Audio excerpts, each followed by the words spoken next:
How to automatically create SRT subtitle file from plain text file or transcript. First, go to Video and select Open Video File to generate a waveform. Now go to File, Import, and select Plain Text. In the opened window, first, click on Open Text File and select the text file you want to create a subtitle from.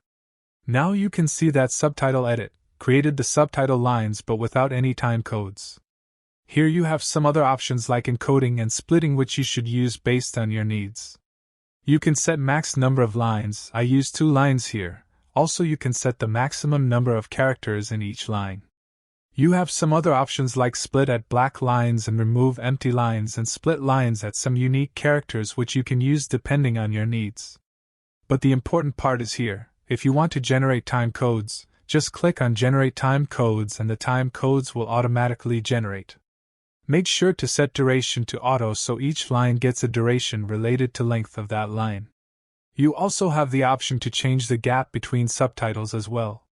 Once you are happy with the generation, click on OK button. Now the subtitles are generated from the plain text, but depending on the text you provided, you may get different results, and it's best to adjust sometimes in the waveform. At last, press Ctrl+S and save the subtitle. Anyway guys, thanks for watching and I hope you found this useful.